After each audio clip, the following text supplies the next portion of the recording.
এই সময় বাজেট যদি 10 থেকে 12,000 টাকা হয়ে থাকে আর এর মধ্যে চাচ্ছেন যে আপনি ভালো একটি স্মার্টফোন নেবেন, তাহলে অবশ্যই ভিডিওটা আপনার জন্য। কারণ এই ভিডিওতে আমি টপ 5 না জাস্ট টপ 3 স্মার্টফোন নিয়ে আলোচনা করব। আর এক এক মানুষের এক এক রকম চাহিদা অনুযায়ী কিন্তু এক একটি স্মার্টফোন পছন্দ হতে পারে। কারণ এখানে আপনার হাইলাইটেড বিষয় যেমন রয়েছে 6000 mAh এর ম্যাসিভ একটি ব্যাটারি, তার সাথে মোটামুটি গেমিং লেভেলের একটি চিপসেট, ইভেন 120 Hz এর মতো রিফ্রেশ রেট, তার সাথে গুড লুকিং একটা ডিজাইন। তাহলে দেরি কিসের, চলুন চ্যানেলে নতুন হলে চ্যানেলটি সাবস্ক্রাইব করে ভিডিওতে লাইক দিয়ে ভিডিওটি শুরু করা যাক। আর আপনি ফেসবুক পেজ থেকে দেখে থাকলে অবশ্যই ফেসবুক পেজটি ফলো এবং ভিডিওতে লাইক দিতে ভুলবেন না। আর সাবস্ক্রাইব করতে তো অবশ্যই ভুলবেন না, কারণ ইন ফিউচারে কিন্তু এর থেকে দারুণ দারুণ ভিডিওগুলো আমাদের চ্যানেলে আসতে চলেছে। লিস্টে থাকা 5 পজিশনের স্মার্টফোনটি অবশ্যই Itel P70 কিংবা পাওয়ার 70। নামে পাওয়ার হলেও কাজে তেমন পাওয়ার দেখাতে পারে না, শুধু ব্যাটারিটা ছাড়া। কারণ এতে দেওয়া হয়েছে আপনার 6000 mAh এর মতন ম্যাসিভ একটি ব্যাটারি, তার সাথে বক্সে কিন্তু 80 ওয়াটের একটি ফাস্ট চার্জিং ব্রিক। তবে এখানে আপনার 10,000 mAh এর ব্যাটারি রয়েছে, আপনাকে 4000 mAh Itel একটা আলাদা এক্সট্রা কেস পারচেস করতে হবে। তাহলে তখন আপনার টোটাল ব্যাটারি হবে 10,000 mAh। নর্মাল ইউজে টাইনেটনের 2 থেকে আড়াই দিনের মতো ব্যাটারি ব্যাকআপ কিন্তু আপনি ইজিলি পেয়ে যাবেন। মূলত এটাই ছিল স্মার্টফোনটির মেইন কিলাইট কিংবা হাইলাইট বিষয়। তবে প্রসেসরের ক্ষেত্রে শেষে আলটিমেট থাকলেও মিন্স আপনার MediaTek Helio G50 ultimate use করা হয়েছে এখানে। তবে এটা কাজে তেমন আলটিমেট না, যেহেতু এখানে স্কোরে আমরা রেজাল্ট পেয়েছি অলমোস্ট 1.5 লাখের কাছাকাছি। ফলে বাকিটা ইতিহাস আর কি। এক কথাই বলবো, আপনারা যারা লাইট ওয়েট অ্যাপ ইউজ করবেন তার সাথে যেসব অ্যাপের লাইট ভার্সন যদি থেকে থাকে, যদি সেগুলো ইউজ করেন তাহলে মোটামুটি ভালো একটা এক্সপিরিয়েন্স পাবেন আর কি। আর আপনার হাই গ্রাফিক্স গেম কিংবা মিডিয়াম গ্রাফিক্স গেমগুলো এখানে ভুলও ইনস্টল করিয়েন না। তবে যেসব 2D কিংবা লো গ্রাফিক্স গেম রয়েছে সেগুলো মোটামুটি ভালোভাবে হ্যান্ড ওভার করতে পারবে আপনার টাইম পাসের জন্য। যাতে থাকে 6.67 ইঞ্চি মাপের 120 Hz রিফ্রেশের যুক্ত HD+ রেজুলেশন একটি IPS LCD প্যানেল। তবে 120 Hz আসলে অথেন্টিক না, এখানে কিন্তু ম্যাক্সিমাম আপনি 90 Hz পাবেন। আর ডিসপ্লে চিনোম বেজেল নিয়ে কি বলবো, যেটা দেখে মনে হবে যেটা বাজেট সিরিজ একটা স্মার্টফোন। তবে রেজুলেশন হিসেবে HD+ সেটা মাথায় রাখবে। Out of the box Android 14 এর সাথে আসা স্মার্টফোনের ব্যাকএন্ডে থাকছে তাদের Itel OS 14। সাথে ক্যামেরাটাও এভারেজ টাইপের ছিল। এর 13 মেগাপিক্সেলের রিয়ার ক্যামেরা এবং 8 মেগাপিক্সেলের সেলফি ক্যামেরা। আপনাদেরকে বলে রাখি, এই ভিডিওতে আমি যে স্মার্টফোনগুলোর ওভারভিউ দিয়ে থাকবো, কারণ ফুল রিভিউ দিতে গেলে কিন্তু ভিডিওর লেন্থ অনেক বড় হয়ে যাবে। অবশ্যই আপনি ফুল রিভিউগুলো দেখে নেবেন, যেগুলো আমি অবশ্যই ভিডিও ডিসক্রিপশনে দিয়ে দিব।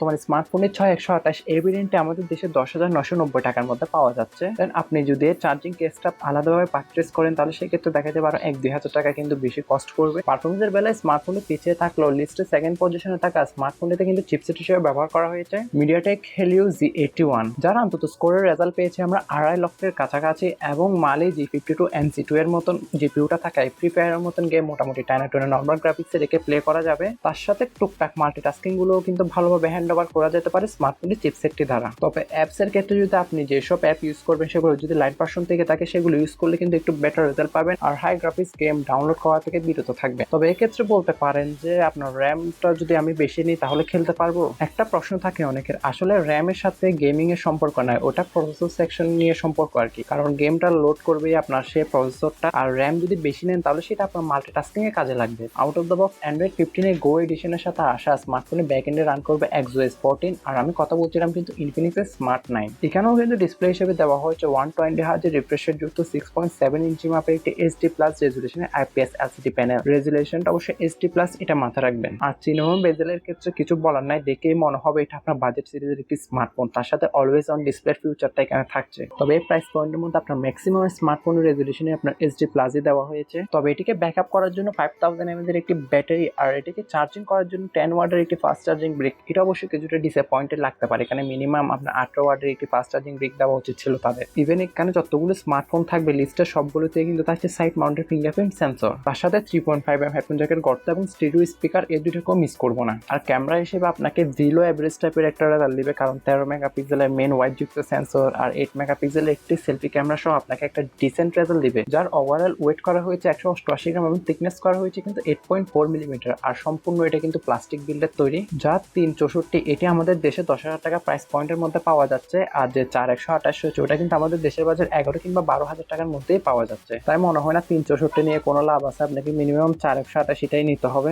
অল ওভার টুকটাক পারফরমেন্স যারা লাভার রয়েছেন তারা যাচ্ছেন 10-12,000 টাকার মধ্যে একটা স্মার্টফোন নিতে, যেখানে ক্যাজুয়াল টাইপের গেমিং করবেন, তাহলে সেক্ষেত্রে এটা মোটামুটি ভালো একটা অপশন তাদের জন্য। লিস্টে থাকা শেষ পজিশনের স্মার্টফোনটি আহামরি খুব একটা পরিচয় দেওয়ার প্রয়োজন আমার মনে হয় না। টেকনো স্পার্ক গো 1 এর কথা বলছি, যেটা এই প্রাইস পয়েন্টের মধ্যে আমাদের দেশে প্রায় শতাংশ ইউটিউবারদের লিস্টে থাকবেই থাকবে। যেখানে ফার্স্ট অফ অল ডিসপ্লে প্রসঙ্গে বললে এখানে কিন্তু আমরা 120 Hz রিফ্রেশ রেট যুক্ত 6.67 ইঞ্চি মাপের কিন্তু একটা এইচডি প্লাস রেজুলেশনের আইপিএস এলসিডি প্যানেল দেখতে পাবো, যেটিকে প্রোটেকশন করার জন্য কর্নিং গোরিলা গ্লাসের প্রোটেকশন তো থাকছে। ডিসপ্লেটির ওভারঅল কালার ক্যালিব্রেশন মোটামুটি পাঞ্চি ছিল, যার ক্যামেরা বাম্পে বসানো হয়েছে আইআর ব্লাস্টার সেন্সরটি এবং 13 মেগাপিক্সেলের প্রাইমারি ক্যামেরাটি, যার দ্বারা সর্বোচ্চ ফুল এইচডিতে ভিডিওগুলো করা সম্ভব হবে 30 fps এ। আর ফ্রন্ট ফেসিং সেলফি ক্যামেরা হিসেবে কিন্তু 8 মেগাপিক্সেলের একটি সেলফি ক্যামেরা দেওয়া হয়েছে, যেটা out of the box Android 15 এবং ব্যাকএন্ডে কিন্তু থাকছে তাদের হাই ওএস। আর এতে চিপসেট হিসেবে কিন্তু ব্যবহার করা হয়েছে ইউনিসোসের T615, যেটা 12nm বেস্ট অক্টা কোর একটি প্রসেসর, এবং এর আন্তত স্কোরও কিন্তু 2.5 লাখ প্লাসের মতো একটা রেজাল্ট এসেছে।